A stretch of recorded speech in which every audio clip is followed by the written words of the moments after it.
at nainitan nga ang mga pangit. So ayun, nag-usap-usap silang maligo. Ang mga pangit, kapag mainit ang ulo, dapat magbabad sa batsa, low budget. Magandang araw sa inyo. Sila ang anak ng CEO. Naliligo sila sa isang malaking batsa. Siya si Kylie D'Amelio, ang anak ng CEO. Hahaha. Siya ay may magandang bangs. Kutab-kutab. Ang ikalawang batsa ay si Marian. Siya ang kapatid ng ama ng CEO. Hahaha. At ang ikatlong batsa ay si Mary Grace Milio. Siya ang asawa ng kapatid ng CEO. Grabe, sobrang init. Kaya niyo pa ba ang init dito? Hahaha. Sabi ni Marian kay Kylie. Akala nila may ipaprank kayo. Kitang-kita sa video na hindi naman sila nalulunod. Binabasa lang nila ang muka at kamay nila para magmukhang nalulunod sila. Sabi ni Mary Grace Milio, nakikita kayo sa video. Hahaha. Tumawa lang sila at walang pakialam. Kitang-kita naman si Marian. Akala niya hindi siya nakikita.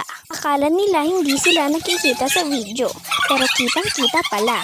Hahaha. Ang pangit na mukha ng CEO. Hahaha. Ang anak ng CEO dyan ay bungi. Sabi ni Marian dyan, isa pa, maglunod-lunuran tayo. Akala nila na hindi sila nakikita. Hahaha. Kitang-kita si Marian dyan. Pati si Kylie Milio. Kitang-kita sa video. Pinaprank lang nila kayo. Huwag kayong maniwala sa kanila. Ang anak ng CEO ay tawa ng tawa. Hanggang ngayon, nagpaprank pa rin sila. Akala nila hindi sila nakikita. Tumayo pa ang nasa ikalawang batsa at umupo din. Akala nila hindi sila talaga nakikita. Si Grace Milio ay auntie namin. Si Kylie Milio, dinidilaan kayo. Tignan nyo, sasayaw pa yan. Easy-easy lang daw. Nag-uusap-usap sila kung paano kayo i-prank. Sumasayaw pa sila. Hindi na iintindihan.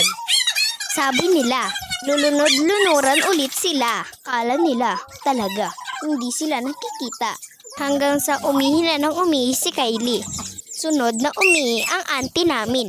Ang galing nilang mag-prank sa inyo. Sige, ligo lang. Total summer naman. O diba, na-prank nila kayo? Uto-uto kasi kayo. Hindi kasi namin na video. Nagsuswimming din yung aso. Ayun lang. Charot. Bye-bye!